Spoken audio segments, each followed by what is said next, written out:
Welcome back to another episode of The Radio Psychs, your premier podcast for insights into everything mental health. I'm Dr. Aaron Haddock. And I'm Dr. Rhonda Yu. We're psychologists who care about people and bringing science to practice. And we're so glad to have you join us. Please note that the information shared in this episode is solely intended for informational and entertainment purposes only and is not a substitute for professional medical or mental health advice, diagnosis, or treatment. Today's episode is on seeking forgiveness and making an effective apology. Rondi, we recently did a couple of episodes on how forgiving others can have a huge impact on our mental health and well-being. But there's another side to forgiveness, isn't there? The times when we need to ask for it. That's right. Sooner or later, we all find ourselves in situations where we've hurt someone and need to make amends. But here's the thing. Before we can even get to that apology, we have to recognize that we need to apologize in the first place. But admitting we've done something wrong can be tough, especially when our instinct is to protect our own self-image. Exactly. It's easy to get defensive or to minimize the impact of our actions, telling ourselves it wasn't that bad or that the other person is overreacting. But deep down, we usually know when we've crossed a line. It's true. The real challenge is often pushing past that discomfort and acknowledging the harm we've caused. And that's where a lot of us get stuck. We know we should apologize, but we hesitate. It can feel like we're admitting failure or relinquishing some control. Absolutely. Research has shown that when we resist apologizing, we might feel a temporary sense of relief or power, but that comes at a cost. It can deepen the rift in our relationships and make the other person feel even more hurt. At the end of the day, the decision to apologize is really about choosing to prioritize the relationship over our own ego. And that's a tough choice to make, but it's an essential one. Once we decide to apologize, we can then move forward with the process of making things right. It all starts with that moment of self-reflection when we recognize, I messed up and I need to take responsibility. Exactly. So now that we've done the hard work and decided to apologize, let's dive into how to do it effectively. What does the research tell us about making an apology that truly counts? This is important because while a well-crafted apology can be incredibly powerful, a weak or insincere one can actually make things worse. And it's not just about personal relationships. This applies across the board. Whether you're apologizing to a loved one, a friend, a colleague, or even if you're in a leadership role and need to address stakeholders, customers, or the public, the principles are the same. Absolutely. So let's break down what the research says are the key elements of a good apology. Apologies can be complex and should fit the situation, but generally, a good apology has 4 parts: acknowledging the offense, offering an explanation, expressing remorse, and sometimes making reparations. Let's kick things off with the first part, acknowledging the offense. This means clearly and fully owning up to what you did wrong. And honestly, this is the part people usually mess up. Yeah, you need to be honest and specific. Vague language like, mistakes were made, I'm sorry for whatever I did, or I'm sorry you felt that way, just doesn't cut it. You have to be clear about what you did wrong and genuinely say you're sorry. Yeah, that makes sense. Okay, the second part of an effective apology is offering an explanation. Now, this part can also be a little tricky because in making an explanation, you have to be careful that it doesn't come off as making excuses or downplaying what happened.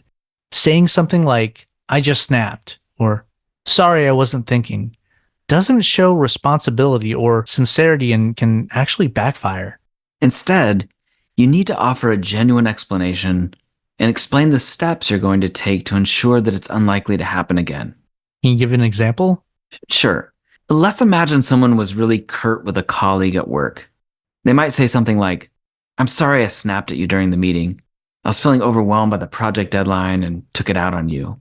It was unfair and unprofessional. I'm going to work on managing my stress and handling pressure better in the future. It's okay, man. We managed to get this episode done on time. Now, while a good explanation like this can help the person you hurt understand your perspective and see that the offense wasn't a deliberate attack on them. It's worth pointing out that sometimes simply admitting that there's no excuse for what you did can be more respectful and effective than offering a shallow explanation. True. You got to calibrate your response to the situation for sure. Next up is expressing remorse. This is where we really show that you understand the pain you've caused. Research indicates it's one of the main things people look for in an apology. Remorse is powerful because it shows you truly regret your actions and understand the hurt you caused. It's a moment of vulnerability where you admit your faults and demonstrate that you're committed to making things right and not doing whatever you did again. Exactly. And when someone senses that your remorse is sincere, it helps reassure them that you've learned from your mistake and that it won't happen again. In fact, whether or not people are willing to forgive often hinges on how sincere they believe your remorse is. Right. And expressing remorse isn't just about the words you use. It's also about how you convey it. Sometimes your body language, like crying or your posture, can speak volumes about how deeply you feel that regret. Those nonverbal cues are really important because they often happen without us even realizing it. When someone is visibly emotional, tears, slumped shoulders, that sort of thing, it signals that their apology is coming from a genuine place. It's as if their emotions are so strong that they can't help but show it. Finally, if it's relevant, we have reparation, or making things right. If you've damaged or lost something, it might mean replacing or fixing it. And for less tangible offenses like insults or hurt feelings, reparation can be about showing you're willing to change your behavior or publicly acknowledging what you did wrong. Reparation shows you're taking action to make amends and proving you're committed to fixing the harm you caused. Okay, let's explore the why. From a psychological perspective, why are these elements so important? It's really about meeting one or more of the psychological needs of the person you've hurt. So, for example, the most common healing factor is the restoration of dignity, which is the feeling of being worthy of honor and respect. When someone's dignity is harmed, they often feel belittled or devalued. I see. A genuine apology can help reverse this by affirming their worth and validating their feelings. Exactly. It shows that you recognize the harm caused and are committed to treating them with the respect they deserve. Another key factor in healing is the affirmation of shared values. What's that mean? It's when two people or groups agree that some action was wrong. It helps clarify that both parties agree that the behavior was unacceptable, and it helps assure the wronged person or group that they're safe from a repeat offense. Reconciliation really has two parts. First, there's the backward-looking part, understanding what happened, sharing perspectives, and acknowledging the offense and responsibility. Then there's the forward-looking part, where you focus on what happens next. People want to see a commitment to change, some assurance that things will be different moving forward. Lastly, listening and open dialogue are key. It's important to give the other person space to express their feelings and really hear them out. Here, using reflective listening, where you listen carefully and find ways to simply acknowledge you've heard and understand the other person, can be incredibly helpful. And it's important to remember that reconciliation is often an ongoing dynamic process, not a one-time event. Right. It's this back and forth dialogue where both parties work to understand each other's needs and adjust their responses over time that ultimately leads to true healing and forgiveness. And here's the encouraging part. Research shows that a good apology can actually strengthen your relationship.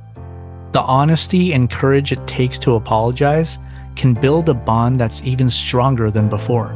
Thanks for joining us today as we explored the art and science of saying, I'm sorry.